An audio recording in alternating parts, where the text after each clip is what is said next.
All right, here we are. What's up, everybody? Let me go to the chat and fix this. Hope you guys are doing well. If you can hear me and see me okay, just let me know in the chat um, that you can hear me and see me okay. We're recording. We're good to go. I'm just going to give it like 30 seconds or so for people to get in. Um, Hope you guys are off to a good morning. Hope you guys enjoyed today's email. Some crazy people out there. Um, Hopefully no crazy people on this webinar. Although every time I do a webinar, there's always one. There's always one crazy person who needs to get booted. So hopefully, hopefully this is the exception to that. But I guess we will see as time goes on. But I'm super excited today. I actually didn't get to do this. I was going to do this webinar a few months ago. I didn't get to do it because I was going through a really bad case of the flu and literally couldn't talk. So kind of disappointing, but here we are. So we're doing it again and hopefully bigger and better this time. All right, I'm gonna get started. People will be trickling in. Let me just see. I will share my screen. So we're here. Slideshow should be good. Okay. I'm super excited about this. 5 steps to $1 million list, the secret email marketing system that can help you sell millions of dollars of products and services, even if you have a tiny list. So let's get into it. I think most people here probably already know who I am. I mean, maybe you've joined my list recently, you came from a Facebook ad or, heard about me from a friend or an affiliate or whatever. Just in case you don't know me or you're kind of new to my world, I'm an email marketer and copywriter by trade. I also do a lot of coaching and consulting with a very small boutique agency where I work with a handful of clients, all different types of industries, all different, big e-commerce brands, a lot of digital product brands and creators over the years, even some SaaS companies, some brick and mortar, service companies, kind of everything in between. I've really worked with people in a lot of different industries. So I've applied the stuff that I do in email marketing and copy and just marketing in general across many, many domains, which has given me a pretty interesting perspective on what works and what doesn't, and what is a good like universal framework that I think works for a lot of people. Um, Here's just a snapshot of some of the clients. I always like to flash this. I worked very hard to get these clients, so I like showing it off anytime I can. But just so you know, it's not like, oh yeah, this guy Chris, so he started his business 5 minutes ago. No, I've been around for a while. I worked with a lot of notable brands, as you can see here. Everyone from very small brands who are starting out, even some who are pre-revenue, all the way up to brands that are 8 figures, multiple 8 figures, and beyond.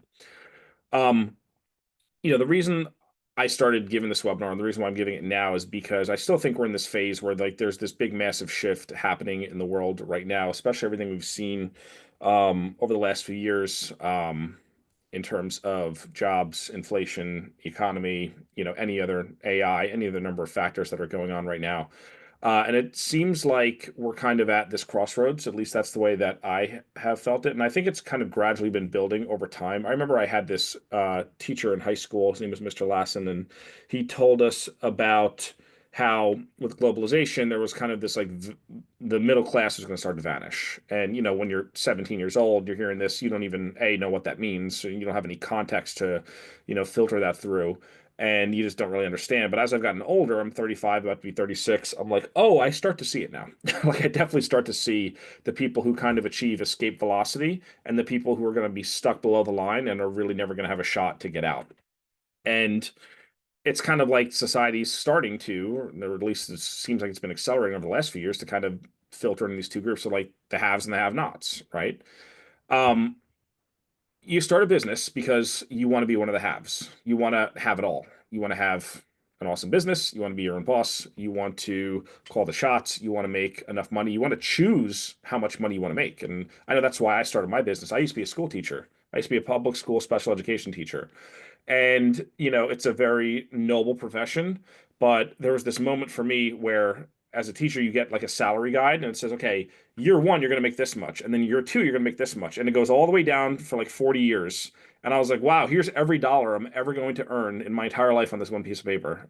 And I tallied it all up and I was like, is this going to give me a good life? Like, am I going to be able to live on this? And the answer was no. So I was like, all right, I got to do something else. So I launched a business. I started, becoming a freelance copywriter and eventually, turned into like a real legit business, not just doing one-on-one services for a handful of people. I built it up and built it up. And, it's been a journey. There's been ups and downs, been a roller coaster, but overall, very good experience. But the funny thing is, what I've noticed over the years is that like most people who start businesses, they think, oh, I'm just going to launch a business and everything's going to be rosy. It's going to be sunshine and rainbows. And like, it's really not the case because you had this idea for a business, you get all excited, you're going to launch it, and then you kind of get kicked in the teeth a few times. You get punched in the gut, and you're like, wow, this is actually a little bit harder than I thought. Like, why isn't this working well? Like everyone said, like start a business, you'll have financial freedom and blah blah blah. You've seen all the promises, you've seen all that stuff. Um, but obviously the market gets a vote too, right? So it's sometimes not as easy as everyone promises, which is kind of annoying. The other thing that's really annoying, and the thing that like really bothered me as I was building up my, journey from being a public school teacher where, I wasn't really getting paid a lot of money, and then starting a business where I was starting to make a little bit more money, but still, when you in the early years of business, you really have to delay gratification knowing that you're building towards something bigger and better, and that might take some time, and it's probably gonna take a little bit more time than you think. The thing that really grated at me was seeing all of my friends and people my age who took the blue pill in the matrix. They stayed in the W-2 job and they stayed on the go to college, get a good job, and just work for 40 years, and like they started to actually have some pretty good perks. Like they made a good salary, they knew how much they were going to make every single month, they had health insurance, they had paid time off. A lot of entrepreneurs like, remember PTO? Like, remember when you actually got to take time off of work and not think about it and not have your brain going a mile a minute, like even 3 o'clock in the morning when you're trying to sleep? Like, do you remember what that's like? Like your normie friends, like they all have that. And when things are going well in your business, you don't really care because you're like, yeah, whatever, I don't care about what other people are doing. But there's some months or some years even that you have where you're like, shit, this is really a lot harder than I thought, and things are not working out as I intended. And I'm really starting to get resentful of the people who just took this cushy job and they're getting paid a shit ton of money and they have this nice house and they're driving a Range Rover and blah, blah, blah. And they seem to have all this money. And what the hell am I doing wrong? Right. And I know at certain times in my business over the years, I have felt this. There have been months. I remember when I first launched my agency, in 2020, there were months when I was like, wow, I made $75,000 this month and I have $5,000 worth of profit. And I was like, oh shit, this is not good. Like, what am I doing wrong here? Like, what's happening? Right. So perhaps you can relate. And the big thing that I know, talking to a lot of people, coaching a lot of people who've started online businesses, whether they're coaches or consultants, whether they sell courses and digital products, whether they're in e-commerce, whether they sell services or have an agency or a micro agency or whatever it is. Sometimes I think that we all ask ourselves this question at certain points in the journey, like, did I make a mistake? Sometimes I like to joke around, like my dad, wanted me to do business or finance, and I'm like, damn, maybe I should listen to that guy. Like maybe he kind of had a point, right? But what I've noticed is that the best business owners, the ones who actually do have it all, the people who have the lifestyle that they want, who have the autonomy that they want, who have the freedom of choice and the freedom of time, and then obviously have the right kind of financial setup where they're generating the revenue and the profit that they need, they're doing things a lot different than the people who don't have those things in business. And again, this is something that I've arrived at, obviously being in business for myself, or this is year 12 for me at this current year, and also working with hundreds and hundreds, if not thousands, of business owners in all different kinds of industries. And what I've noticed is that this pyramid, perhaps you've seen this before. If you've read a lot of Dan Kennedy books, I believe this is Dan Kennedy's wealth pyramid. He has this in a couple of his books where he talks about, the distribution of income and just wealth in amongst entrepreneurs. And what he says is that like 20% of people who start a business are just going to be completely flat out broke. They're never going to make any money. 60% they're going to struggle, so they'll make a little bit of money, but they'll never really achieve any kind of escape velocity. 15% will make a good living. 4% will be prosperous, and 1% will be truly rich. Right?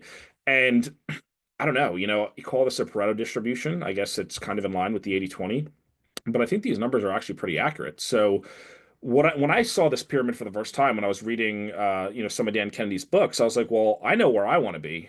I don't want to be at the bottom. I want to be at the top, if hopefully in the 1%, if I can, if I do everything right. And I was like, well, what do people do differently who get there, right? Like, obviously, if you have a good business in a good industry and you have good products, it's simply a matter of decisions, right? which is kind of freeing. It's like you don't necessarily need to be born with any natural talents. It's like you just need to make the right decisions and not make the wrong decisions. So it's a little bit scary because then you think to yourself, oh crap, I hope I make the right decisions. But it's also very liberating because you realize, okay, I'm just a handful of good decisions away from actually getting on the right track. And as long as I figure out exactly what I need to do, and then I go and actually do it and actually make it happen, good things can happen, right? So what are they doing differently? Um, the people that I think find the most success, and I will lump myself into this category because I've actually done this in my own business and have done this for many, many other people, is they are very ruthless about two things. They are very ruthless about acquiring leads and then selling them stuff. And for most of the founders that I know who generate big businesses, this is where like 95% of their mental bandwidth goes to. How do I get more people in the front door? And how do I then develop a relationship and create awesome solutions for them that I could sell to them, right? That's what a business is. That's literally what it is. It's like, okay, we are a manufacturer of outcomes. This business exists so that I can help these people accomplish these goals with the use of these products. Very, very simple explanation of what a business is, right? What I have found over the years, and I've coached a lot of people, I've consulted with a lot of people, is not everyone is this focused. Like I've coached so many people, and usually the first thing I have them do, I'm like, let's do a time audit. Like, what are you doing every week? What are you doing every day? Like, just show me a general snapshot of what your week looks like. And I look at their calendars and I look at the list of tasks they're doing. I'm like, all right, well, circle all the things that actually made you money. Circle all the things that actually generated leads for you. Circle all the things that actually made the cash register ring. Circle all the things that put money in your pocket. And oftentimes when they do this activity, they see, well, very few things generated leads. Very few things actually made any money. It's like, well, what the hell were you doing the other 40 or 50 hours of the week that you were working? And I ask people this, and sometimes it's a tough question for people to hear, but I'm like, what were you actually doing this entire week? Like your job is to get up and find ways to find people who need your help and then develop a system to sell your solution to them so that they can live a better life by getting the solution, the help that they need, and you can live a better life so that you can get paid to do that, right? Very, very simple stuff. Not every story has a happy ending. Not every business, gets to the land of milk and honey. Not everyone has this picture perfect movie ending with their business. Like it doesn't happen. And it kind of like frustrates me because this is what I do. I help businesses grow. This is what I do for my private clients. This is what I've done for hundreds of clients that I've worked with as an agency or as a done for you copywriter or as a consultant. And this is what I do now for the people that I coach. My goal is to get you to have a healthy online business. And that means a few things, the way that I define it. It should be infinitely scalable. It should have a linear or decreasing time investment as you go on. And you will find that as you grow and grow and grow, you literally have to reduce the amount of time that you work in the business in order for it to grow. Excuse me, there's only 24 hours in a day. You can't just continue to double the amount of work that you do because you will run out of hours. You can't work 36 hours in one day. There's only 24 hours. Like, at some point, you're going to have to find a way to decrease your time investment or to keep your time investment static, but still have exponential growth in terms of revenue and profit and momentum. A healthy online business is also able to multiply capital. That means you are going to sell stuff and you are going to get dollars. Once you get those dollars, you have a decision to make. How do you turn the dollars that you just got into more dollars? And I know I'm explaining this to you like you're in third grade, but I'm just trying to really break this down because most people don't look at it through this lens. I've worked with a lot of people. They do not think about it through this lens. Like your job is as an entrepreneur, as a founder, as an operator, as an owner is to multiply capital. That's what you do. So you need to find ways that you can turn your dollars into more dollars. And marketing is oftentimes the way to do that for most online businesses. I think a healthy online business is list based. What I found is the businesses that do the best tend to have the best databases. And when I say database, that's just a catch all term for an email list, right? Your database is going to be what makes or breaks you, in my opinion. It's very hard to operate a business where you're living and dying on your front end acquisition and you have no back end. There are very few businesses who are successful at doing that. The wealth in the business comes from your list. If you go to sell your business, one of the main factors, I mean, there's a few main factors, but one of the big factors is your existing customer base and the relationship you have and your ability to continuously sell to that customer base. If you do not have a list and you go to sell your business, you are going to get a much lower valuation than if you do have a healthy, vibrant customer list of people who are buying from you, right? So this is kind of basic stuff, right? I think a healthy online business also produces massive cash flow. I'm not really like looking to be like, oh, let's get you to 5K a month. Like, let's get you to 50K a month. Why are we why are we playing small games? Like, let's play big games and win big prizes. I don't think you're going to have to work a lot in your business. You're going to have to work. It's going to take work. Why not build something that has the potential to produce a massive amount of cash flow? You can go get a job if you just want to make 3K a month. You can go get a job if you just want to make 5K a month. And it's maybe even, I wouldn't say it's safer because actually I think jobs are less safe than having a business. But like, if you're going to play the game, play big, play to win. And I think it should be fun because you're going to work, you're always going to work. And I think if you like what you're doing, you're never going to want to stop working. I think if you stopped working, I see stories all the time from founders. They sell their businesses and they have this loss of identity, and then they have to go to therapy and everything else because they like don't know what to do with themselves, and they get bored six weeks later, and then they have to go and start another business because it's like, okay, I'm 32, I just sold my business, I have all this money, and now I feel like my life is empty. Like I think work is actually healthy, and I think doing something that you love can actually be fun. And I think it can be rewarding. And I think it can give you everything you want out of life. And it gives you a sense of identity and purpose. And that's the big thing. You know, everyone wants to be like, I don't believe in fast forwarding to the end of your life where you don't have any responsibilities and there's no more sense of adventure anymore, where you fast forward to the nursing home. Like, don't do that. Enjoy the work that you do. And that's what I hope I can help you accomplish through this training. Another thing that I found is that your profit is going to grow when you get better at email marketing. And the main reason why this is true, what I have found, is that front end acquisition is kind of expensive. Like it's pretty expensive, either in time or in capital, to acquire new customers. There is a cost. That's why we have the term customer acquisition cost, right? Some businesses have an awesome average order value to customer acquisition cost ratio, meaning they might sell something that's $5,000 and maybe it only costs them $200 to acquire a customer. There's probably a lot of profit baked into that. That's cool. And you could actually have a workable model like that. But that's actually very few businesses. Most businesses do not make money on the first purchase. They do not make money through the act of customer acquisition. A lot of businesses, more than you would actually think, lose money on their acquisition. And the reason why they are willing to do that is because they know the profit is going to come back to them on the back end. Once the customer is in the database and you own that customer relationship and you have a way to contact them and continue to sell to them and provide other solutions to them, that is where the true profit in the business comes from. I have worked with many people, they don't do anything for email. And I'm like, do you understand how much money you're leaving on the table? I mean, for a lot of, I've done a lot of work with e-commerce brands. It could be 30 to 40% of their entire revenue is coming from email, sometimes even more. I had one client one time, 81% of the revenue was coming from email. They actually had too much revenue from email. They needed to spend more on acquisition. But there's so much profit by learning how to effectively grow and monetize your database and your list. I think it's the greatest asset in your business because it builds a moat around your castle. I mean, you've heard stories about people, their ad accounts get shut down overnight. They're spending tens of thousands or hundreds of thousands of dollars. And then one day, all of a sudden, they get flagged in the Facebook algorithm, their account gets shut down and it takes them 2 months to get it back up, right? Or you've heard these stories, look at what just almost happened with TikTok. TikTok almost got banned. There were people who built their businesses on TikTok and had no backend. They had no customer database. They had no email list. It's like, if that ban actually went through, dozens, hundreds, even thousands of people's businesses would have been wiped out overnight. Because again, like there's no moat. Your moat is your customer database. Your moat is your email list. Your moat is the relationship that you have with the people in your business, your existing customers and your existing subscribers who know you, like you, trust you, and want to hear more from you and want to learn from you.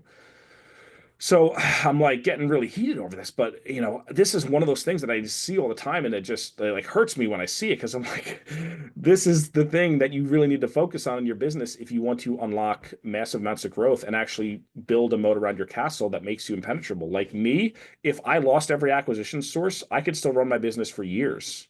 I could still run my business and feed my family, do everything for years just with email.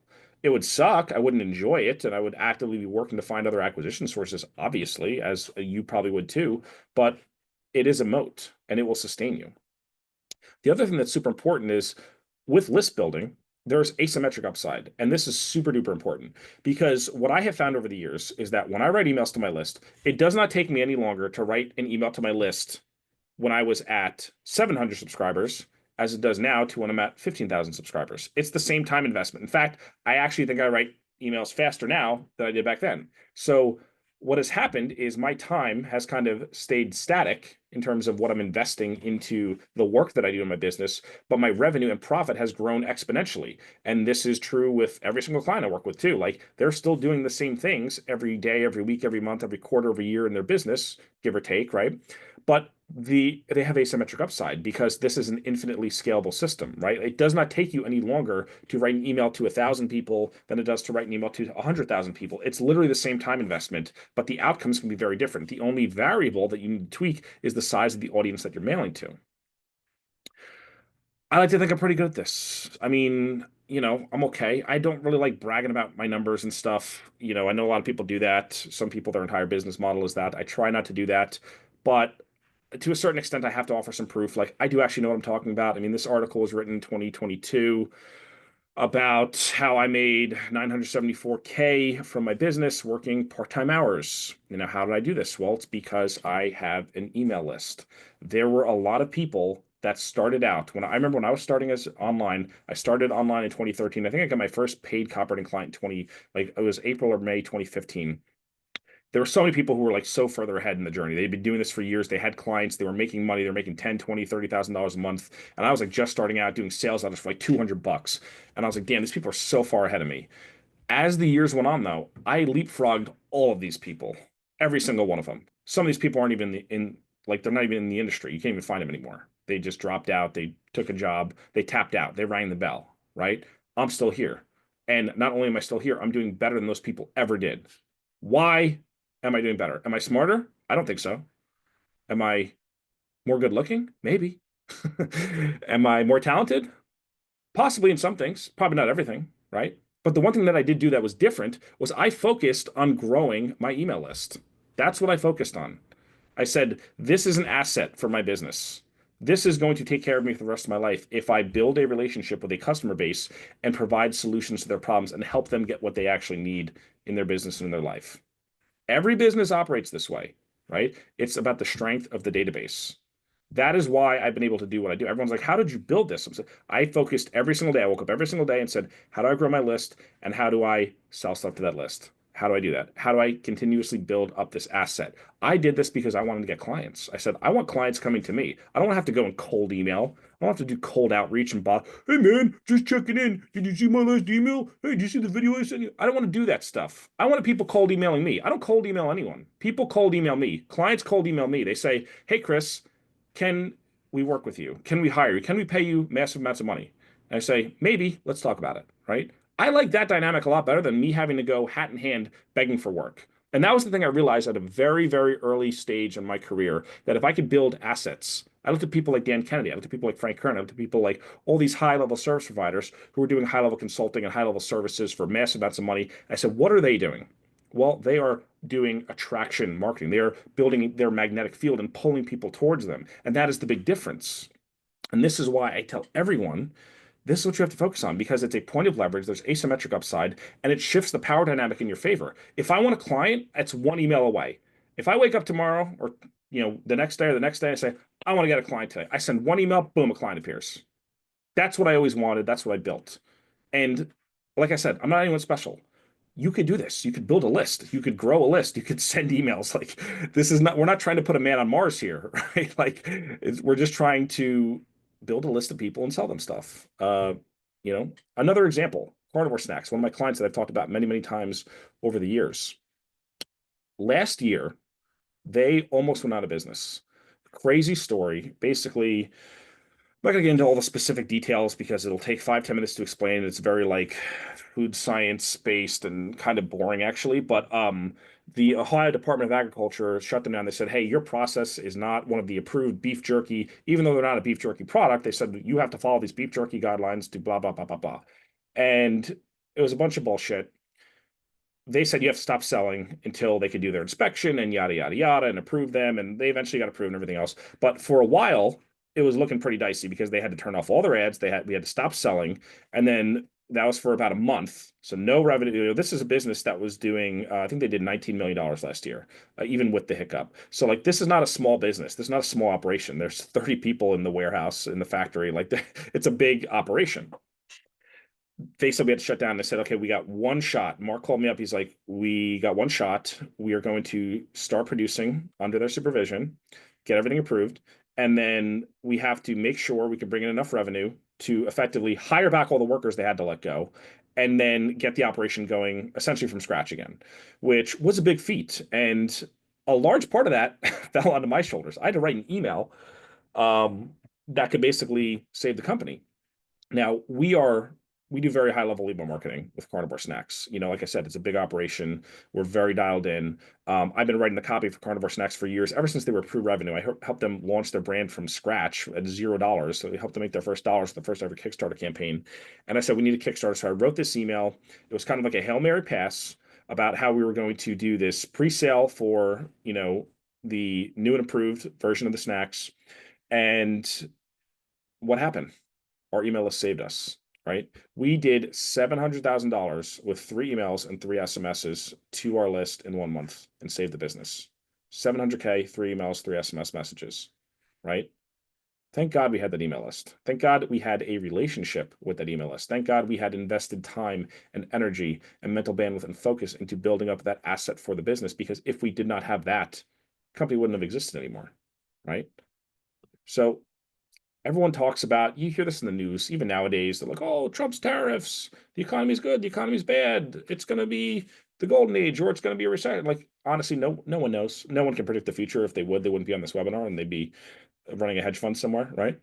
But over the years, especially the last 5 years, the market's been crazy. You had COVID, and then you had the wars breaking out, and this and that, and like it's up and down and up and down, and people are talking about recession for the last 5 years, and that's scary, sure. But you know what else is like what's even more scary than a recession? Not being able to generate cash from your email list. If you have an email list, the recession should not bother you.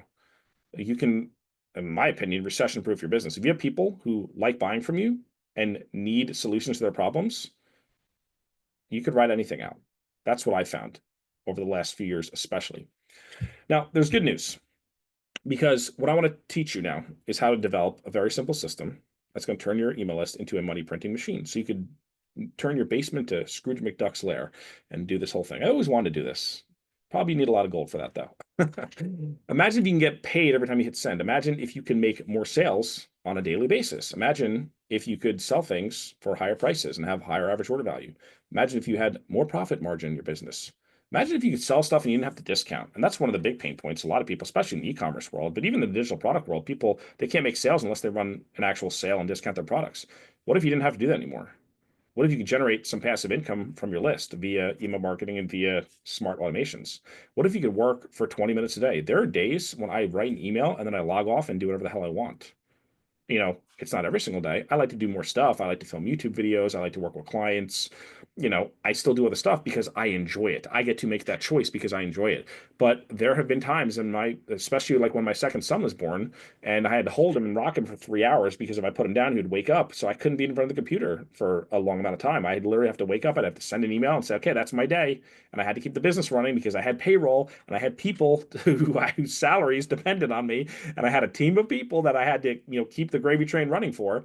And I could do that because I had the list. Imagine if you had predictable cash flow. Imagine if you had a secure, stable, reliable, and growing business. Imagine if momentum was in your favor, right? First step, how do we make this happen? First step, embrace the email-based business mindset. So the cool thing about your business, whether you realize this or not, is that the model of business that you're running as an online business is actually kind of very old. It predates the internet. So I'm a big fan of, older advertisements. I grew up reading, not grew up, but like adult career kind of grew up in my early 20s, all the Gary Halbert books and David Ogilvy and all these like famous space ads and things. And those guys had a hard time. Business was not as easy then as it is now. Like they had to risk a lot. They had to really have things dialed in to build awesome businesses. It was not as easy as today. Today, you could start a business in 5 minutes. You get a landing page up and you're in business. Like it was not that easy. You had to advertise in the newspaper, you had to advertise on TV, on radio, all these other places. You had to put a lot of money up front. But even despite all these obstacles, they were still able to make it work. There's this ad, excuse me, I believe this is a Gary Halbert ad. And I'm not going to read the whole thing, but free book by 57-year-old swimsuit model reveals a top secret way to lose weight extremely fast. Now, why would someone think about it? Let's do some critical thinking. Why would someone spend money on a newspaper advertisement that probably costs a lot of money to give away a free book? Why would they do that? Put it in the chat if you know. Put it in the chat if you can figure it out. Why would someone pay, let's say, $5,000 to run a newspaper ad giving away something for free? Why would they do? Are they nuts? Do they hate money? Are they stupid? Why would they do that? You know why they would do that? Because they want a name. They want an address. Because once they have that address, they know the only person who responds to that is interested in losing weight extremely fast, right? So if you build up a list of people who have a problem, who want to lose weight really fast because they responded to an ad that said, here's a way to lose weight really fast, and you have other products that help them lose weight really fast, you can then sell your products to those people who said they're interested. It's mind-blowing stuff. It's crazy. You never thought about this, right? They were able to do this just by advertising something for free. Here's another one. This is a classified ad. This is another Halbert ad. Hot new reports from top ad expert reveals 6 amazing secrets. Super small ad, call for a free brochure. They didn't have an email opt-in back then. It didn't exist, right? So you would call for your record number, you would leave your address, they would add to their file, and they'd start sending you stuff, right? Here's another one. The amazing seduction secrets of a skinny, ugly 6-foot Greek from Culver City, California that could get you all the girls you want no matter what your looks or age. Free recorded message reveals. Not even selling anything. They just want the name. They just want the address. Here's one from Ford. Oh, this just works for digital products. Here's one for Ford Motor Company. Lead generation ad. They have a bunch of these from back in the 70s. Send in the coupon. They say, we want to sell more Ford trucks. Why don't we run an ad to get all the people who are interested in buying a Ford truck to send in their information so we can contact them and then sell them a Ford truck, right? Not like, I know it's crazy. It's blowing your mind. Like it's kind of actually quite simple. How to make money with your credit cards. This one was actually a book offer. I think this one you had to pay $6.95 of cash. So this one was, I guess you would call it a low ticket offer, which is another strategy you could use to grow your list. And I've used both of these, and I use both of these right now. I have free opt-ins in my business, and I have front-end offers that are low price that are just designed to pay for my ads so that my acquisition cost is $0, and I get to grow my list with buyers for free and then sell them other stuff via email. Right? Here's another one.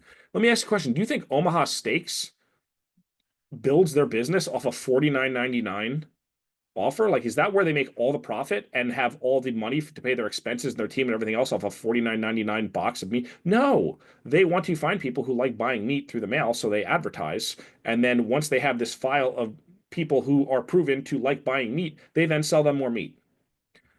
Crazy, right? People see this, they see this part of the presentation. They say, okay, well, that's cool, but I don't want to advertise in newspapers. I have an online business. And okay, so do I. Look at this. Do you recognize this? If you've been on my website, you probably recognize it. What is the purpose of this page? The purpose of this page is to get people who are interested in learning about email marketing to get a book that teaches them about that. And then obviously I know they're interested in it, so I could send them promotions and offers for ways to take the next step and find solutions to their problems, right? Here's one of my clients, Dirty Dog Farm. Fun fact about them. We started working together in July. In July, they looked at their trailing 12-month revenue before we started running any campaigns. They had done about 200K top line. They're on track for $2 million, this year. It's been, this is month 10 of us working together. So I can't say it's a $2 million year yet because we still have 2 more months of working together. But unless an asteroid hits, I think we should probably hit it. So that's 10xing their business. Now, what did we do? Well, we started running ads to not necessarily to this page, but this is one of the pages that captured a lot of the incoming traffic from the ads. We would run ads to a product page, which is a front end offer, like I kind of showed you in that other ad with the free, the paid book offer, to get a sale. And then everyone who wasn't ready to buy right now, a lot of those people signed up for their email list. And then we could sell other offers to those people. So we were collecting cash in the front end with a front end offer, plus getting people to fill out this pop-up who were interested. They wanted to buy, but just not right now. And they started converting later on. And then the other thing we did was we started writing a daily email, and that blew up their sales as well, right?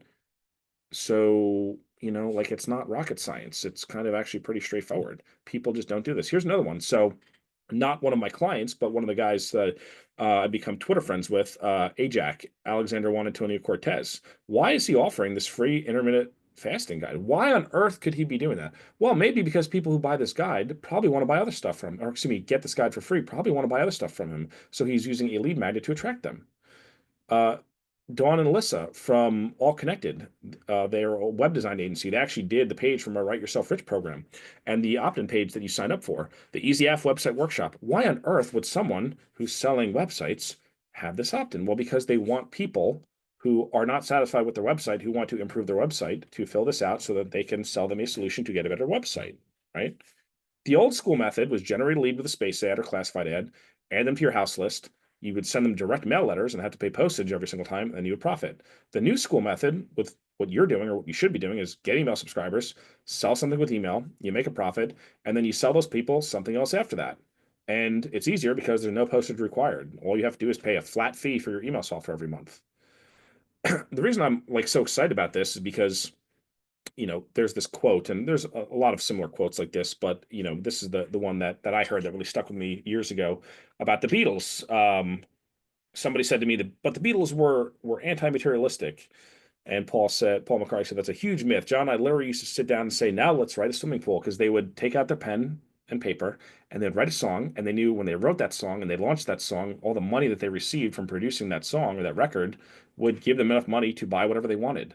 They like literally wrote themselves rich, right? Like that's what they would do. They would sit down and take the ideas in their head and put them onto paper and then send them out into the world, and then money would come. And it's easy to see how that happened, right? So this is the mindset you need to be in. You need to be in the mindset of like, okay, everything in my business is oriented towards growing my list because that is the database, that is where the profit in the business is going to come from. Now, once you have accepted that as the truth of what you need to be doing, you need to develop one core front end offer. Now, big important piece that we have to focus on. Whales versus minnows. Now, this is a concept I heard from Drew Sanaki, who's the CEO of Postpilot, friend of mine, super smart dude. I mean, this dude does big business turnarounds, big deals. I mean, very smart guy. But he was the first person who I ever heard this concept from, whales versus minnows. And you can attract whales into your business who spend a lot of money with you and are awesome customers and clients, or you could attract minnows who don't like spending money if they do spend anything at all, right? And you have the choice of who you can attract. And what I like to say, I like to use a fishing analogy, different bait is going to catch different fish. So whatever your front end offer is, that is going to attract a very specific type of person with specific problems and needs and wants and desires into your world. So one of the things that I've seen with a lot of people that I've coached is that they are attracting minnows, and when they should be having a lead magnet or some kind of front end offer that attracts whales. And they're like, I send emails to my list, but no one buys. It's people who just want free stuff or people who say they don't have money or X, Y, and Z. I'm like, well, there's probably an issue with your front end offer. So you can be the best email marketer in the world. If you have the wrong list, you're not going to make any money. You're not going to make any sales because you're attracting minnows when you should be attracting whales, right? Everyone thinks like the secret is just some traffic source that they haven't tapped into. Oh, if I start posting on LinkedIn, if I start running Facebook ads, if I start, sneaking into forums and Reddit and dropping my link, or if I start doing these Twitter threads, or if I start doing TikTok videos, like, listen, traffic's the easy part. The thing that you have to focus on is your front end offer, because if you have a good front end offer, you can get traffic anywhere, and all of these places work. They all work. I'm very much like, I don't care where you get your traffic from. I mean, I have some personal preferences that I like to use and some things that I'd recommend, but every single traffic source can work. But none of them are going to work if you have a shitty front end offer that nobody wants, or that's not aligned with your market's desires, or maybe it's aligned with the overall market's desires, but not the core group of people that you're trying to target to get onto your list in the first place. So understanding that you need to be throwing out offers that attract whales instead of minnows, that is like the biggest shift a lot of people have to make. And a lot of people that I work with, they have to change their front end acquisition strategy. But once you nail it, it's easy. It's easy to write the ads. It's easy to write content once you figure out what that is, what exactly you should be advertising on the front end. Now, here's some questions to ask yourself. Does your lead magnet or does your front end paid offer, does that attract whales? Historically speaking, if you could be objective about it, is it attracting whales? Is it congruent with your back end offer? Meaning, does it make sense that the person who would buy or opt in for the thing on the front end, would they become a buyer of the thing on the back end? For many years, I actually had an incongruency. when I first started, when I was just starting to get my feet wet, like, putting out my own content and my own things, like I remember I came up with this 7-day email course that was like how to get your first 4-figure retainer because I was pretty good at it. I was like, oh, I could teach this. And I started to get a lot of copywriters on my list. And like I wanted to sell copywriting services. Like that was a huge mismatch. Like if I want clients, I shouldn't be advertising something or producing content about people want to get retainers because obviously the people who get retainers are never going to hire me for copywriting services, right? And it's like kind of an obvious example, looking back and hearing it now. But a lot of people, I look at their offers, I'm like, does this have anything to do with what you want to sell in the back end? Because if it's not, if there's an incongruency, again, you're attracting the wrong people, you're building the wrong type of list, and no matter how good your emails are, they're not going to sell into the main thing that's going to actually generate profit for the business. Is your lead magnet or your front end offer easily understood? I've looked a lot of pages, either squeeze pages or landing pages for low ticket offers, and I'm like, I don't actually know what I'm getting here. Like, I don't know what I'm trading my money for. I don't know what the outcome is. Like, what is the outcome? A lead magnet or a front end offer, like it delivers a tangible outcome. If you cannot tell me what the outcome is, like I buy this, I use it, and this happens. If you can't tell me what happens, it's not a good lead magnet. It's not a good front end offer. And I'm not saying you have to pinpoint an exact dollar amount or whatever, but like something needs to happen as a result of them using that. Okay. Is it different and unique from what everyone else is selling? Is it profitable or close to break even? Can you buy a customer from the customer store? Or can you engineer, even if you're using a free lead magnet, you could use a free lead magnet and have a thank you page offer that liquidates the cost of your traffic. That's a funnel that I've been running for since July, since about 10 months now. I've spent tens of thousands of dollars on that and recouped just about all of it on the front end and then recouped even more on the back end. Can it give you a high enough AOV to advertise properly or to acquire properly, or at least to invest time into promoting it? And then does it also lead to high lifetime value? Do those leads who actually come through, do they actually go on and buy other stuff and continue to spend money to you? So these are things that you have to, this is like the lens you have to look at your front end offer through. And if it doesn't tick these boxes, you might need to either change some things in that front end funnel, or you might need an entirely different front end. This is a front end for Dirty Dog Farm. This is an amazing campaign. This is a campaign that I concepted originally when I was at Perennial Pastures. We started doing the free freezer promotion and it just crushed, and then took it to Dirty Dog, and they just absolutely took it and ran with it and are just like, it's crazy the numbers they're doing on like 50x ROAS sometimes on Facebook ads. It's almost sounds like unbelievable. I mean, I look at it sometimes like I can't believe it. It's just crazy. They sell either a $3,000 or excuse me, maybe it's $2,500 or $5,000 for their cow share. And that revenue that they bring in more than pays for the ads, but it gets them millions and millions of impressions in the marketplace in their geofenced area that they're shipping to, right? So they're able to acquire customers. And now if someone's going to buy $2,500 worth of beef or $5,000 worth of beef, they probably like buying beef. So then we could go sell them more beef, right? So that ticks all the boxes. Here's one of those ads. Now, the funny thing is, like, people are terrified of doing ads. It's like, oh, it's so hard. I need an agency. I need all this creative. Like, can you make an ad like this with your cell phone? Like, probably, right? This ad's worked very well. They've been running it for a very long time. Like, there's even softwares where you can go in and actually custom type the bubbles, or you can just text with a friend and say what you need to say and screenshot it, and boom, there's your ad creative, right? And how hard is it to write 2 sentences of copy, and then you can get all the people you want into your business? Like, I don't know. I think people are scared of ads, but you really shouldn't be. They're a great way to multiply capital and actually put your ads in front of people that want your stuff, because the algorithm knows. And this is why I'm so big on ads. And again, I use ads and content, and I don't really care which one you use. It doesn't matter to me. I personally like ads because I like showing my content. Like Facebook, if Facebook knows who the buyers are, and I say, Facebook, put this ad in front of people who like to buy these types of products, there's a high likelihood those people are going to convert not only in the front end, but also continue to convert in the back end versus me just putting out content, which again, content's awesome because it doesn't cost anything. However, there's no guarantee it's going to appear into the right and put it in front of buyers, if that makes sense. Here's a front end offer that I ran for years, Cart Abandonment Annihilator. This was a $9 product, and this is a break even funnel. We were spending like $300 a day on this and getting a lot of clients. And these clients were escalating up into consulting. They were escalating up into done for you services. We were selling it for nine bucks on the front end and then selling $9,000 services in the back end, or $10,000 automation build outs in the back end. It was great because it got in front of buyers, it acquired them, it paid for the acquisition cost, and then we had more people on the list. So then I could send daily emails to then sell services to these people, or consulting or coaching or whatever it is, or even other digital products and courses on the back end.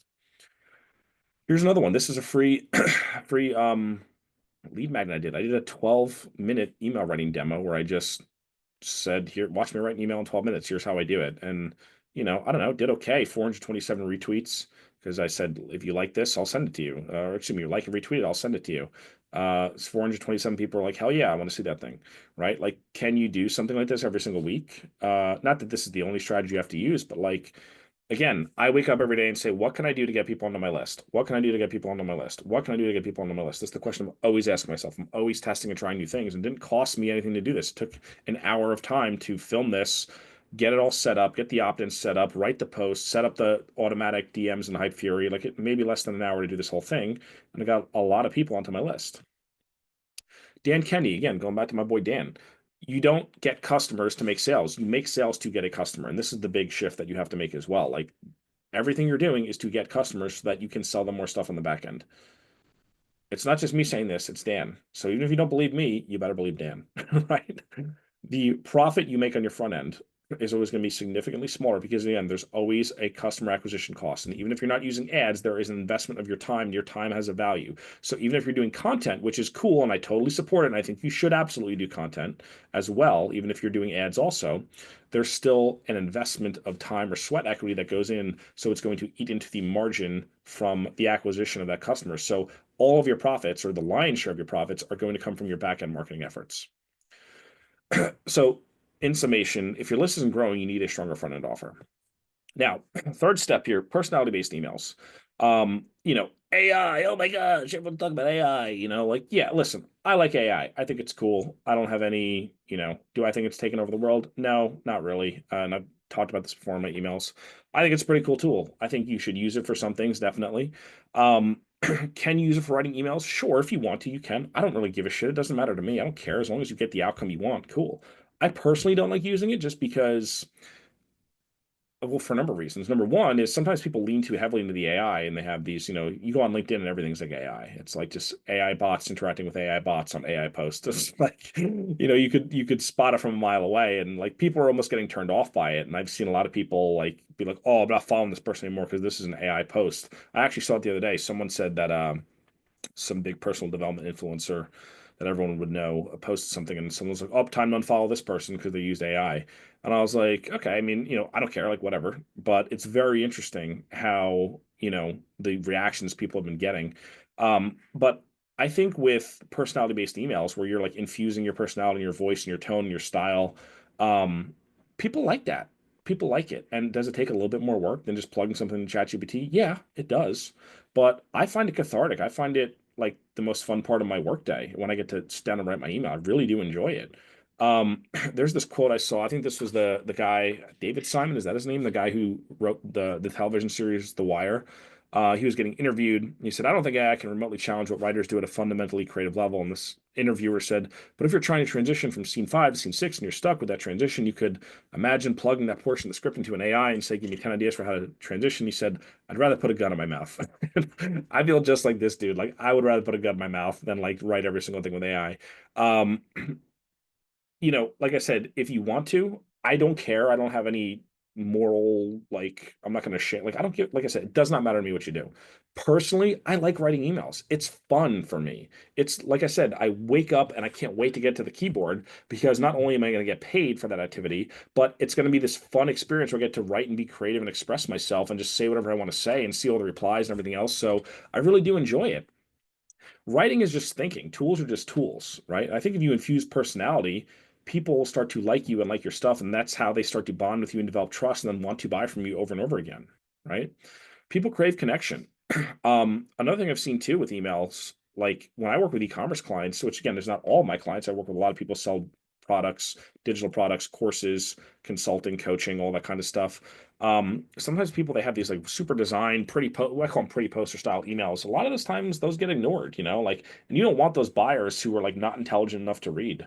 Good emails have soul. They have a feeling behind them. Like they could actually feel your energy. And I've noticed this. Like there's some emails, like the email I wrote today, I was fired up and people responded back with that same energy. Yeah, I had a couple crazy people, curse me off, but I don't really give a shit about those people. But a lot of people, my longtime readers, they're like, yes, I love these emails. And like that makes me feel good. And if you've ever written a really good email to your list, you probably felt that same thing when someone replies back and they're like, this email made my day. Thank you for saying this. Like it's a good feeling. You know what I mean?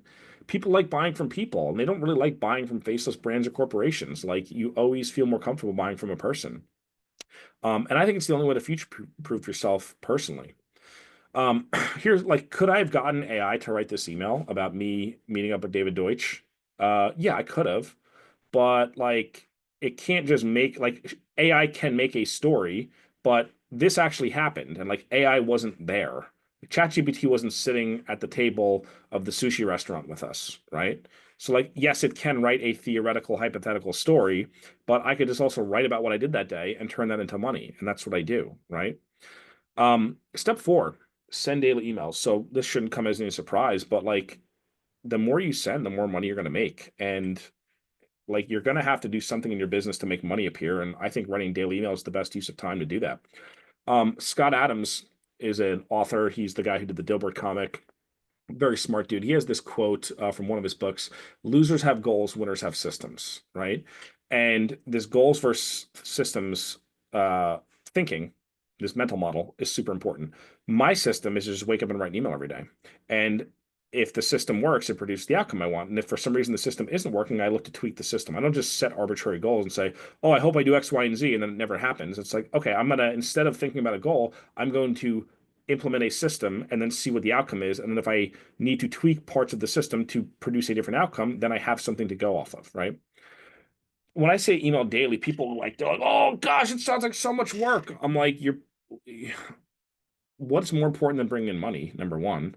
Number two, like it's not a lot of work. You just talk about what you did that day or talk about what you did that week or that weekend. Like you're doing stuff in your business every single day. Maybe you're coaching or you're consulting and you're working with clients. Maybe you are in the factory tinkering with a new prototype for a new physical product or whatever. Like you're doing stuff all the time. You can't write about the stuff that you're doing. You're not creating some work of fiction out of the ether. You're just talking about stuff that you do. You read my emails. What do? I talk about what I do. Talk about things I saw in my business. Hey, I saw this thing on Twitter the other day and it really got me pissed off. And here's why. Blah, blah, blah, blah, blah. Right? Hey, this asshole sent an email into me. He took one of my emails and ran through ChatGPT, the one I wrote today. Right? And look at this guy. What an idiot. The ball's on this guy, right? Like, I'm just writing about what's happening in my life, and people like it and they like tuning in. I mean, people will follow Instagram influencers and they'll look at 7 reels a day or 10 stories a day. It's like, well, what are these people doing? They're talking about their lives. What is the difference with email? It's the same thing. Gary V, great quote. Document, don't create. If you just document, you don't have to create any copy at all. You just talk about what you've been doing and then relate it back to your products. Another pop culture reference, Flip or Flop. If you watch those home flipping shows, I mean, there's a million of them now, but this is like one of the OG home flipping shows. I remember watching this, for the first time years ago, Tarek and Christina, and they're flipping these houses, and I'm like, these assholes are getting paid a shit ton of money to flip the house. They're not assholes. They're probably not bad people. I'm just, being funny. They're probably fine people, whatever. But they're getting paid a lot of money to flip the house, and then they're getting paid a second time to talk about flipping the house, right? So they're doing the work once and they're getting paid for it twice. You can have your own TV show. If you have an online business, you're probably providing some kind of outcome or transformation for people, not unsimilar to what they're doing with houses. Like, hey, this person came to me, they were here, and I brought them to here through my product or service or consulting or coaching or whatever it is. Here's how we did that. That's all you got to do. It's really not that hard. Um, the thing is, though, obviously, like there is some technique behind it. There is an underlying system. There's persuasion frameworks. There are things that you do need to know. And like, yeah, if you start sending a daily email, even if you suck at it, you will probably see an increase in performance. But it's not just about that. You got to entertain people. You got to educate them. You got to inspire your audience into taking an action. And there is a little bit of there's the art of it and there's the science of it too, right? So these are things that you have to learn. What I found is that if you are emailing 1 time a week and I'm emailing 7 times a week, I'm going to eat your lunch. I'm going to smoke you. I'm going to make so much more money than you. And this is just true. Like the more you email, the more money you make. And people like have this hang up and they're like, I can't email my list that much. I'm like, why the hell not? Like, whose story? Is that your story? Or is that a bullshit story? Is that real? Is that objective truth? Like, there, there's so many people. I read their emails every single day. All of my customers, read my emails all the time. Maybe not every day, but just about every day. I'm in the inbox all the time because I'm on offense, not defense. I'm not waiting for opportunities to come. I'm making opportunities happen, right? there's a flywheel effect that happens. You send daily emails, you start making more money, more profit as a result of that. Now you have more cash flow to play around with that can be reinvested back into the business to grow the list even further. And then you get more subscribers. And then what happens when you get more subscribers? Your emails get more profitable, and then the flywheel turns and turns and turns, right? If you want to get to $1 million a year, 5 steps to $1 million list. If you want to actually do that, $1 million a year from your email list, how do you do that? Well, you got to think about, what are the offers that I have? What are the offers that I need? How many times do I have to mail for each offer? And you might not know this necessarily, but once you start emailing, you start tracking these things, you're going to know, right? When are you going to send these emails? When are you going to plan promos? Are you doing specific promotional periods, sales, Black Friday things, holiday things, specific launches for specific programs or products? How many other offers do you need to hit your goals? Maybe you only have one offer. Maybe you need a second or third or fourth offer in order to hit your goal, right? Based on your projections and historical stats from emailing. When will you send those emails? These are the things that you have to think about. This is what I think about all the time, because again, this is the business. This is thinking this way with this mental model is what has allowed me to do what I've done. And it's going to allow you to do the same thing. Fifth step, automate and chill. Now, this step is kind of optional, although I think that every business, there is an opportunity to use smart automations in specific contexts, even if most of what you do is daily email. I have a lot of automations. They sometimes run concurrently with my daily email. And so sometimes people get 2 emails. Doesn't matter. You don't have to do it that way. You could scrub people out from segments and things. But what I found is there's 3 really high leverage sequences that you could use that, I built a lot of these for clients. I built a lot of them for myself. I built a lot of these things over the years. There's 3 main sequences. There's your initiation sequence or your welcome sequence if people are signing up to your list. And honestly, like if most people just had a really good welcome sequence, you'd make a lot of money just from that. If you did like one thing, you'd make a lot of money. Intent sequences, which is a really cool thing I started doing about 1.5 years ago, where I started having these sequences that get triggered when people click a link and it follows up with them. It's almost like a browse abandonment and continues to follow up with them with the best of my best content on that topic until they buy.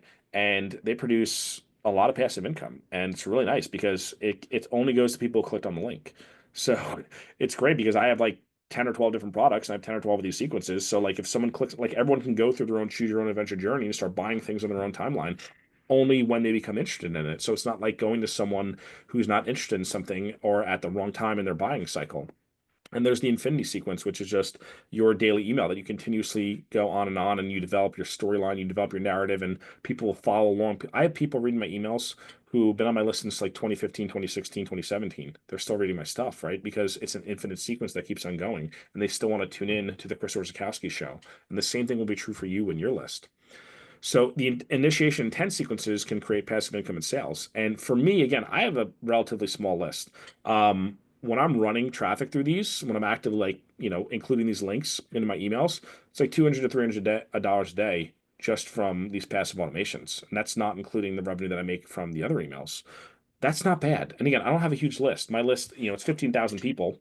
Last summer, when I was doing a lot of these, my list was 7,200 people. So, like you don't need a ton of traffic to make these work, but it's nice when things happen passively. I've done these for, like I said, I've done these for clients. Like this is Amigo, they sell bidets. It's like the Cadillac of bidets. We did one sequence for them. We did a new initiation sequence, beat their flow, doubled their revenue. I think they made an extra $10,000 or $12,000 a month in MRR just from the sequence that we did. I mean, it's pretty crazy. Russ Symes from Narrows Labs, this supplement company I was working for a while back, we were able to double their email revenue. We started just increasing their email frequency was the first move that we did. We went from like 1 or 2 emails a week to 4 emails a week consistently. And we took their email revenue from 50K a month to 100K a month. And then we started layering on automations and things. And then they were generating even more passive revenue. It was crazy, Again, it's just fundamentals, it's business fundamentals. Thing is though, like obviously with automated sequences, you want to make sure you know what you're doing. You want to make sure you're writing these the right way. You're writing the right message that's going to go to the right person at the right time and setting everything up right from a tech perspective. It's not super hard, but there is a little bit of nuance to it. Now, the reason I'm telling you about this is because if you're at this point where you're like, wow, this sounds great. I want an email-based business. I want to get more leverage. I want to make more profit. I want to simplify what I'm doing. And I'd like to get to the point where my business can run off a 1 email a day style system. I have a program called Write Yourself Rich. Now, this is a coaching program that I only do a handful of times a year. It's an 8-week coaching program, and I'm just going to tell you a little bit about it. And if it's right for you, cool. And if it's not right for you, that's totally cool too. If you have an online business and you want to grow it and you have an underutilized list or you're growing your list and you don't know what the hell you're doing with email, or you're sending emails and they're not making sales and you really don't know why, you really don't know what's going on, you're not sure like what the broken link in the chain is, this is for you. What I tell people is, again, I work with all different kinds of businesses. Obviously, I've worked with a lot of e-commerce brands. I've worked with a lot of course creators, coaches, consultants, and then even all different other types of. I even have some brick and mortar businesses I've worked with. One of the students last round sold cleaning services, like like they were house cleaners, and they used this system successfully. So it's like I said, it's a very universal system. And I just tell people, like, if you're making less than $1 million a year from your email list, it's for you, right? And if you want to grow your revenue and your profit from your list, it's for you. So if you have an email list, if you have an online business, if e-com digital products, if you're a service provider, again, like I started my email list because I wanted clients and I wanted to build a moat around my freelancing business. So that's why I started my list. So if you're someone like me, this is probably for you too. If you're a thought leader or an expert, if you're a coach or consultant, even if you have a SaaS or you're in tech and you have one of those types of products, like you're going to be building a database of users, free users, paid users, unconverted leads. What are you going to do with those people? Well, you're probably going to send them emails to convert them and make money. What's in the product, the Write Yourself Rich system? So this is kind of like the 30,000-foot view of how we set everything up, right? There is a little bit of setup that needs to happen. You're going to need to reorient what you're doing on a daily, weekly, monthly basis. It's a lot of looking at your existing offers. It's looking and finding the holes in your business. It's doing a time audit. It's setting up everything so that you can produce a funnel, a very simple, I call it a two-step funnel, where you have a front-end offer and then daily emails, um, and getting all that stuff set up from the outset. Module 2 is how to write $1 million emails. I have a lot of email walkthroughs. I might have even included too many email walkthroughs, but I want to be very thorough. Frameworks, how do we write with that persuasive framework, right? Where you could layer in any story, any sales argument, any lead, any type of idea that you have. Maybe this could be an email. How do you plug it in and turn it into an email that actually makes money? How do you do the call to action? How do you do the segue? How do you write better subject lines? How do you grab people's attention? How do you just write better so that when people are reading your stuff, they're actually enjoying it and they're wanting to buy from you? How do you build that desire within the emails? That's what we covered in module 2. Module 3, mastering email software. I've had a few people recently ask me, they're like, I just like don't know what I'm doing inside ConvertKit, or I don't know what I'm doing inside of XYZ email software. I'm like, okay, well, that is a very fixable problem. You spend 1 hour in this module, you're going to know every single thing that you need. You're going to know how the automations work. You're going to know how the tagging and the segments work. I'm going to show you how I set up my tags and my segments and my automations and my front-end funnels. I'm going to show you everything. I use ConvertKit. Again, if you don't use ConvertKit, it's totally okay. What I found is like most email softwares are about 90 to 95% the same. They might just have different button icons or, you know, things. The menus might be arranged differently, but it's an email software. It's not a rocket ship, right? It's fairly straightforward, but there is a lot of stuff. And what I always say too is like, if you don't know how to use your email tool to maximum effectiveness, you're probably going to leave money on the table at some point, if not currently. Module 4, front end offers and lead magnets. Now, this is super important. Like I said earlier, if you don't nail this, you are going to build a list of people who are never going to buy anything from you. It's going to be a complete mismatch. So, like, this is one of the super duper important modules because we need to nail the thing you're advertising or marketing or posting about on the front end. Because if you nail this, you will get the right kind of people who convert and buy stuff. If you mess this up, you are going to be stuck where you are now, and you're going to have a list of people who don't want to buy your thing or who don't have money to buy your thing. And that is not a place that we want to be in. So we will actually talk about the two different types of, either a opt-in offer or a actual front-end offer that you can advertise and collect money from in this module. Module 5, write yourself rich case studies, templates, and breakdowns. So this is, wanted to break down some actual like real world examples. I personally hate when I buy a course from someone or a coaching thing, and it's like there's zero examples of anything in the real world. It's just like, hey, I have this funnel, and then the funnel is what they just put you through, and they do a breakdown of the thing that they just sold you on. It's like, has this worked for literally anyone else, like any of your other students in any other industries? So I tried to pull as many examples, or I'm continuously adding to this. I have a handful of really in-depth case studies where I show you like range, right? So I'm not just like, here's 1 or 2 emails. I'm like, let me show you like 20 or 30 emails and how this backs out over a month or two. and how it actually looks and how you go through the cadence of doing daily and how you transition between different promotions, different products, and how you arrange all that and how you do it in a way where it flows and it's enjoyable and it's not like weird and erratic. So a lot of really good case and even just different voices and styles, and we get into that. There's the daily tip style. I have a whole video on that, which is a super awesome, super easy, like super short, like 200 word emails that you could send that make people buy like crazy. I mean, there's a lot of good stuff in this module. Module 6, advanced automation. um, how do you actually start to automate some of this stuff where you're generating some of that passive income? And the cool thing about doing daily email, what I've done with my daily emails is like, I don't sit down and be like, all right, I have to write an autoresponder now. I'm like, oh my gosh, all of my emails are already written. I have 3,000 emails that I've written. I'm just going to assemble an autoresponder instead of create one. And the crazy thing is, like, you could just take stuff you've already written and make, there is a, like I said, there's a flow that you want to have to arrange these things in the right offer, the right order so that they actually convert well. But it's just about setting up these automations. I do a complete A to Z walkthrough of how I set up all these automations in my business. Every single button that I click, the tags that we use, the segments that we use to kick things off, what the visual automations look like. I go through all of it. It's really not that hard, but I want you to actually follow along and say, you click this button, and you click this button, you click this button, and the automation's done. You're good to go. Here's the rules, here's the exclusions, here's the inclusions, blah, blah, blah, blah, blah. And all that stuff is set up right. And you set up once, and it runs for you, and it produces cash in your business. Module 7, how to 10x your email list.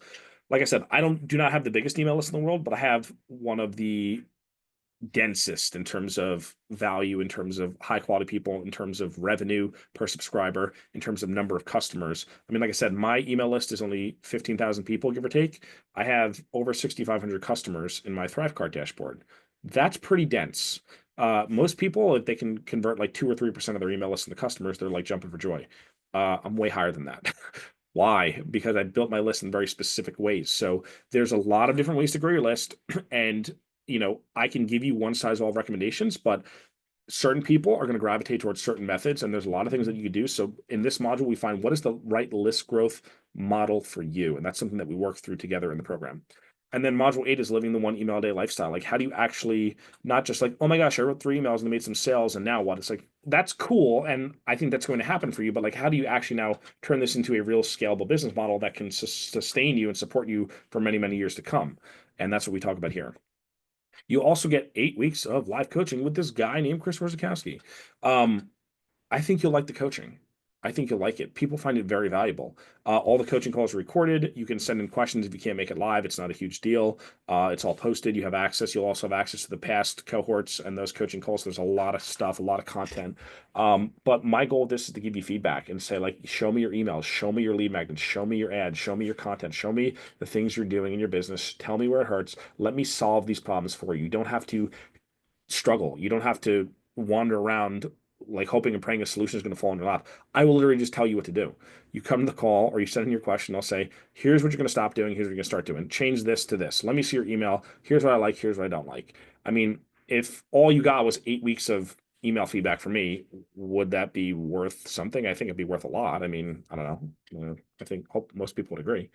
Do you want more proof that my stuff works? I mean, I think I've hopefully proven it to you, but there's a lot of like I said, I have a very dense, powerful email list. What's on Russell Brunson's desk? What is this right here? You know what this is? This is my Maker Monthly newsletter. There are a lot of high level people learning from me. Russell being one of the many. There's, you know, I have some pretty good stuff, and I just want you to understand that. And if some of the best people in the industry are reading my stuff and using it, then maybe it's a good idea, right?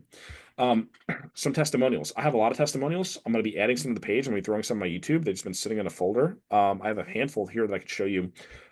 Tanner is a guy who went through my through Write Yourself Rich last round, and he sent me an email follow up. He said, "Not sure if you remember me, but I haven't sent an email offer since my $1,000 in 4 days in your email challenge. But I sent one out today, and I've already made $3,000. I'm on day 16, I think, of your 30-day challenge. So in 30 days, he made 3,000 from one email, $1,000 from another email. This guy has a very small list. I think his list is about 1,100 people. It's not a very huge list, but even with that list, he's able to generate, $4,000 from a handful of emails after not emailing for a very, very long time. So following in Write Yourself Rich. Rachel Sowell is a fitness coach out in the UK. This week, I sold 5 places onto my course that's not even been built yet, just from daily emails. That's 30 minutes typing in the morning, and it's more than worth it. almost addictive. And this is the thing for me, like I'm addicted to writing my daily email. Like I get the shakes if I can't write my daily email. I'm like, oh my gosh, I got to get this thing out. Like again, because I enjoy it and it's the most fun part of my day. So how do you write emails that are so good that you could sell spots in a course before the course is even built yet, just off the power of your daily emails? If you go through this, you're going to find out. Robin Murphy. So Robin is the one who owns the cleaning business, right? Again, this is a like actual physical, they go in your house and clean your house. So it's not courses, it's not consulting, it's not e-commerce, which are like typical e-com, typical online business stuff. This is someone who most people be like, oh, well, daily email wouldn't work for that, right? There's no way daily email could work for a brick and mortar, a local business. Let's read her testimonial. I signed up to write, I should say write myself rich because I was tired of second guessing every email I sent. I have a business with a strong mission, a loyal customer base, and a lot to say, but writing emails felt like a chore. They either sounded too stiff or too salesy. I knew I could do better. I just didn't know how. Then came Chris's class. I still remember the first email I rewrote using his framework. It was one I'd already sent before and it totally flopped. I made just a few changes based on what I learned in Write Myself Rich, and I sent it again to a slightly different segment. People actually replied and signed up for services. What does that mean? Cha-ching, cha-ching, cha-ching, cash collected. There was no discount, no gimmick, just better storytelling and stronger structure. Chris was a way of teaching that's clear and practical, no fluff, no endless theory, just smart strategy, actionable tools to help me write like a human and make money doing it. If you send emails for your business, this class will change the game. It did for me. Ayla Holly, right? She has, I believe, a cattle ranch. So if you look at her stats, once she started sending, she actually didn't even send every single day. She was like, I tried to do daily. I didn't get every single day, but I definitely increased my email frequency. And look at all of her email metrics. Look at these percentages that her email, she's a very small list, very small business. Everything's green just about, right? I mean, her revenue email dropped a little bit because she's sending a higher frequency. But again, would you rather have a lower revenue per email but more cash in your pocket? I think so, right? And her open rates, they dropped to 49%. Oh, boo-hoo, 49%. I talk to people, they're like, I'm at 12% open rates. Is that good? I'm like, no, not really. You need to up that. We have some issues there. Click rate up to 7.5%. Not terrible, right? 7.5 is astronomical, actually. What's the investment? That's a question on everyone's mind. Well, when I do group coaching programs, usually they're a lot higher priced. My last one person agency, when I did that as a coaching program, that was $5,500. And I think that if I charged that for this, you would get the value. Because again, if you have a list, you could send out a handful of emails and you would probably more than make that back. But I'm not going to charge that. I mean, I think 3,000 would actually be fair. Again, because if all you did was send a handful of emails in month one, you would probably make back your investment. But I'm not going to do that. 1997 would probably be fair too. A lot of other programs out there charge that. I'm not going to charge that though. It's only one payment of $9.97. And if you go to this link, orz.co/write yourself rich, I'm going to actually copy this, add it to the chat. You can join. Now, but wait, there's more. We gotta get the Billy Mays. But wait, there's more. We gotta get that meme in. There's some bonuses, of course. There's a lot of bonuses. And in fact, I'm continuously adding bonuses and adding content to the course, and you will have access to all those improvements as time goes on. Bonus number one, subject line masterclass. I write really great subject lines, if I could toot my own horn. And I'm going to show you exactly what goes through my mind when I write those subject lines and how do I write subject lines that get super high opens. I mean, my average open rate's like 43.4%, and that's on a 15,000 person list. And I email every single day, sometimes twice a day. Most people doing that kind of volume to that size list do not have open rates like that. Open rates are not necessarily the most important thing, but it is an important piece of the equation. You want to get your emails opened and noticed and read. Bonus number two, seven-figure secrets. So this is a really cool bonus module that I did where I just sat down and thought about all the big lessons that I've learned that helped me go from starting this business from scratch to doing over $1 million a year in sales. And how you become a different person along that journey. You make a lot of mistakes, you learn a lot of things. And so I just wanted to riff for a long time. I think it's like an hour and a half, and I just kind of riff on the big key lessons and pivots and mindset changes and big strategic things that I did that helped me get here. So I think if you're someone who maybe you have a six-figure business or lower, or you have a multiple six-figure business, you're trying to get to seven figures, I think you're really going to like this bonus because it's going to show you everything that I've learned that helped me made the jump and become the person I need to be to get to that level. Bonus number three, segmentation masterclass. For a long time, people have been asking me about how I think about segmentation, how I use segmentation to make more money from email lists, what they should be doing for segmentation, how to not, segmentation is a deep topic. There's an infinite number of segments you can create, but really only a handful are going to actually make you money and be useful to you in your business. So I walk through my entire mental model of how I think about segmentation, not only for my own list, but also for clients' lists. Number four, launch magic. I go through two really powerful email sequences that that I use to produce big money launches using just emails. And I just use these over and over and over again, like every single month, and they work. And I've given them to clients. They make a ton of money in a very short amount of time, even if they don't have huge lists. So you're gonna get that. You're gonna get 365 email starter prompts. Some people are like, I run out of ideas. I don't know what to say. I'm like, what if I just gave you a year's worth of email ideas? And then they're not written out. You actually have to go and write them out. But a lot of times, if I just give you the idea, you can then just go take it and run with it. And 10, 20 minutes later, you got an email you could send to make money with. The offer masterclass. So this is how I think about producing profitable offers. And this is something that a lot of people have asked me about. And I was like, I don't know if I'll ever want to make a standalone product because it's kind of like a, maybe at some point, but I said, let me just make it a really awesome bonus for Write Yourself Rich. And like, how do you construct offers that actually sell, that people actually want? And how do you develop those? How do you get the research for those? How do you think through how to, what should go into those offers to actually sell more stuff from your list? Bonus seven, no product, no problem. So I think I went through 7 or 8 ways that you could actually monetize your email list without having a product to sell. There's a lot of people I know, they have a list and they're like, I'm thinking about doing a product, but I don't have anything now, but I want to start making money from my list. I'm like, okay, well, here's 7 or 8 ways that you could do that. So it's pretty cool. A new bonus that I added last round, list launch, get 100 new email subscribers in the next 10 minutes. This is a cool trick. I do this all the time. People like, even for people who don't have a list, but they know they want one, they're like, I don't have a list. I'm like, I could give you an email list in 10 minutes. Like, you make one post on social media and you're going to have an email list. So I go through what that exact post should be, what it should say, how to do it, and how to actually get those people onto your email list in a very short amount of time. A new bonus that I'm adding this round is Orge's Greatest Hits, Volume 1. It's funny, one of the guys who went through last round of the program, he was like, I thought you would include more of your own emails. And I have a number of my own emails in there. But like I said, I don't want to be the guy who's like, oh, I'm just going to make my course all about me, me, me. I'm like, let me show you the stuff I do for my clients when we do daily email, like in all these different industries. So you can see it doesn't just work for me. It works for a lot of other people selling all different types of products and all different types of markets to all different types of people. But I will indulge you. I'm going to I'm going to walk through some of the best emails that I've ever sent. So I'm calling this Orzi's Greatest Hits Volume 1. So that is not in there now, but that will be added over the next week or two. I'm going to go through the best of the best, the best emails that I've ever sent. I sent over 3,100 of them. I'm going to start going through some of the biggest ones that produce the best response, the most sales, the most replies, the most feedback, the most memorable emails that people still cite to me and bring up this day. And I'm going to walk through all the persuasion techniques that went into those, all the copy techniques, and how to write. I call them like banger emails, like emails that are load bearing in your customer psyche, where like they will always remember those emails. It'll always stay. It will change the way they see the world, and the way they behave, and the way they buy, and the way they operate their lives. But wait, there's even more. You also get a 30-day, 100% money back guarantee. So zero risk. Try it out. Come to the first 4 coaching sessions. I think you're going to love it. If you don't love it, you can get your money back, and no harm, no foul. Like whatever. Um, you know, there we go. So that's it. Here's the whole stack. As you can see, you get a lot of stuff. You get 8 weeks of coaching calls. Another thing I didn't mention about this, and I probably should have included this on the slide, throughout the program, I peppered in, it's definitely 10, it might even be 12 issues of my Makery Monthly newsletter.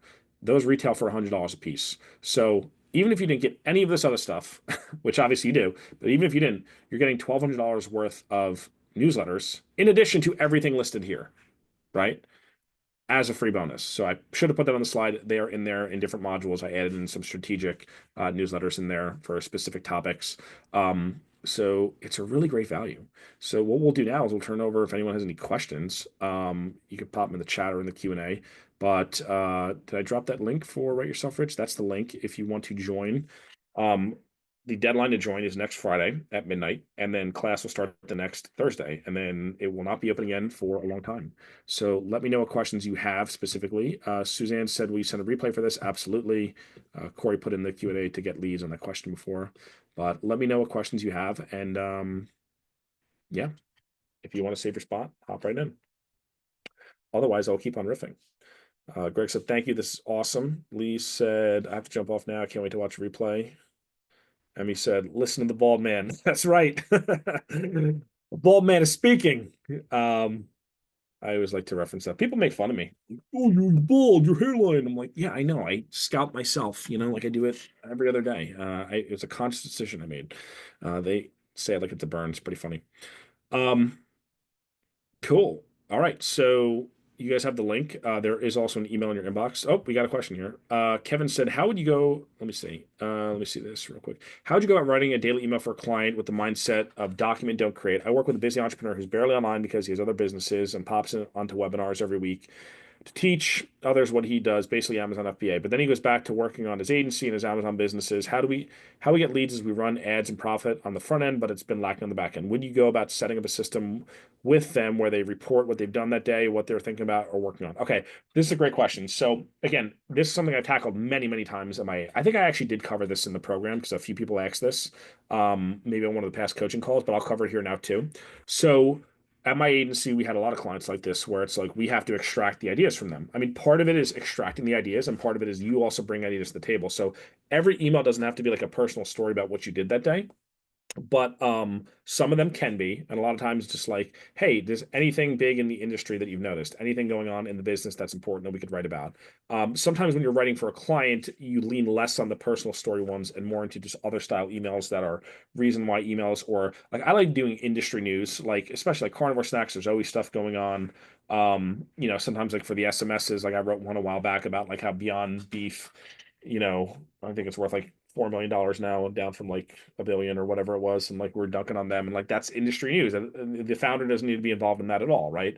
So there's a lot of different ways you could do it. Sometimes it's just a matter of scheduling a call. It's like, hey, we're going to meet 1 hour every month, and I'm going to ask you questions and come up with email ideas, and I'm going to take it, run with it, produce it, ship it to you, get approval, load it up, blah blah blah blah blah, and then it works. And I think if they're invested in getting an outcome, usually they're pretty receptive to that. All of our clients have always been receptive. The monthly strategy call, it's really not a huge deal. I think most people who hire an agency or hire a contractor kind of expect that's part of the relationship. So yeah, that's how that's done. What other questions do we have? Let me know. Otherwise, we can wrap it. What time is it? 1:21. Wow, this is a fast one. Nice.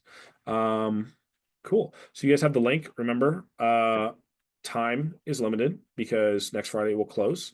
There's a payment plan. If you want to break it up, instead of doing one payment of $9.97, you could do 3 payments of $350. Doesn't really matter to me which one you pick. Yeah, so that's it. And like I said, coaching, 12-ish newsletter, all these bonuses, all these modules, lifetime access to this stuff, and the incoming Orzi's Greatest Hits Volume 1, which I'm super excited about because this is the first time I'm actually going through my own emails. I usually don't do that. I usually go through other emails I've written for other clients. I'm going through my own and showing you, all the copy techniques, all the tricks up my sleeve, everything that I do to make my writing style unique, which a lot of people like. And as you could see, actually I have an email going out this weekend that says someone posted a job. I want Chris Orzechowski style emails. Someone actually posted that in an Upwork job. I have a screenshot in the email. It's kind of funny.